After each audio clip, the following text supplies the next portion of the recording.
Welcome to the Opinionated Prepper. I'm Steve. I have a question for you. Are you thinking about letting your children move back into your house, or have they already, or are you thinking of moving in with your adult children? I ask that because it's on the uptick. It has been for the last couple of years, but prices are getting out of control and you need a little bit of help. And asking you that, are you the type of parent that keeps your adult child responsible? They have a job, they have an income, they're of an adult age, so they contribute to the house. Or are you one of nearly half of all the parents living with an adult child in the house that doesn't charge them anything? See, I did some digging, and it says on average the 19% of males 25 to 34, 12% of females 25 to 34, they save an average of $14,000 a year living with their parents. I went to go in to find out how much parents saved a year by getting help from their adult children. Couldn't find any information in it. But I did find that parents on average spend an extra $1,300 a month when their adult children move back in with them. See, I find a problem with that.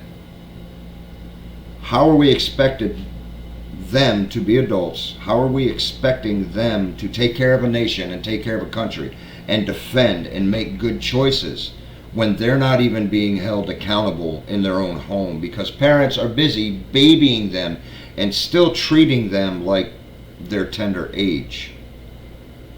I have a very close friend of the family. She has 3 children.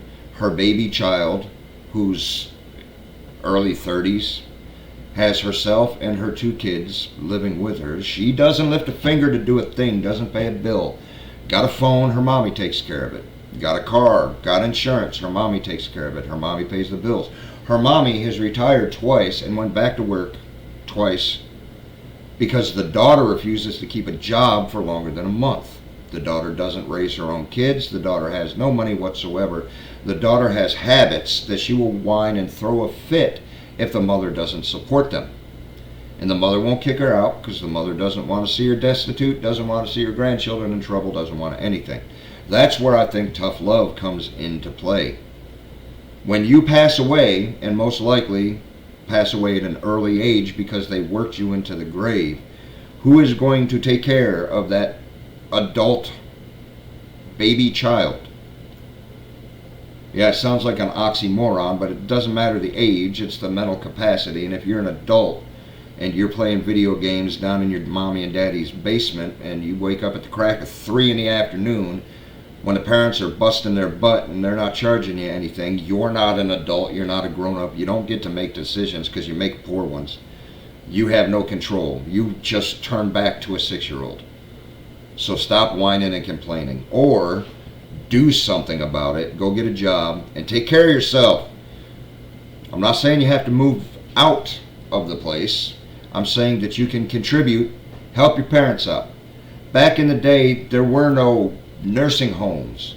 You didn't need Social Security or the income tax or anything like that because children, knowing that they were raised and nurtured and cared for by their parents, stepped in to a role and took care of their elderly parents as they got older. People didn't have such a hard time because if there was a little bit of land, the family stayed in that land. The majority of them, not very many, made it within 20 or 30 miles outside of where they were born their entire lives. That may sound dull to you, but everybody always had money in their pocket and food on the table. And I think it needs to get that way again. People don't know their neighbors because they weren't brought up with them.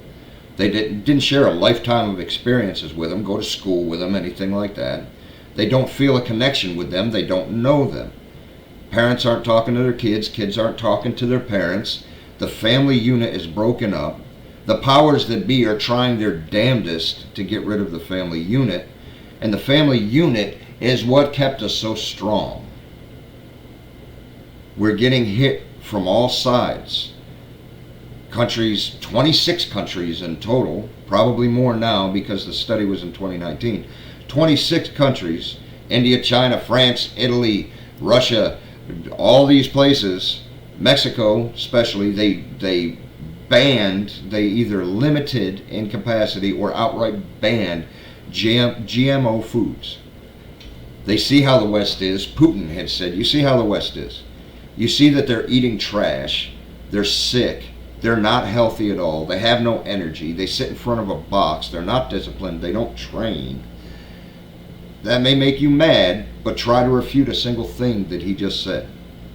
A whole lot of it is because of the modified food that we find ourselves eating all of the time. Maybe if your kids contributed a little bit, you had some help, you could afford to get food that was good for you, or you could have some help growing your own food. Even if you don't have a backyard, you can do indoor aquaponics and stuff like that. Have a micro garden, do whatever, grow the microgreens and the sprouts. They're very good for you. Mix it in. If we're going to defend this country against all threats, both foreign and domestic, we need our rights, we need our energy, we need discipline, we need structure, and we need to be responsible for ourselves and our actions.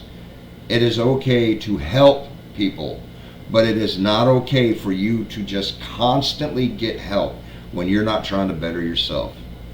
And parents, you can't expect to have a good independent child when you're still wiping their heinies. Get them off the couch, get them off their bed, get them doing something. Right now is a good opportunity, because in the next couple of years you're going to see that you're going to need as much help as you can get to be able to prepare and to see what's coming. After that, there's a wonderful opportunity to rebuild and gain generational wealth, but you're going to need physical help to be able to do that as well. That's what having a community, having a MAG is. If you don't like a lot of people, you don't trust a lot of strangers or people, but you trust your family, maybe have your family trained and prepared so they pull their own weight, so they help you pull your weight, and so you together can face any adversity that comes. I know this isn't a very long one. I didn't really want to give a very long one. I just wanted to give an in my opinion type thing.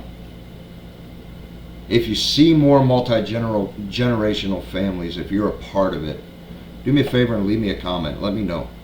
I'd like to know and find out, see what is on average and what the beat of the street is out there. If you don't mind, while you're doing that, give me a like, a share, and a thumbs up. I'm not going to take up any more of your time. I hope it gets you thinking, and God willing, we'll see you tomorrow.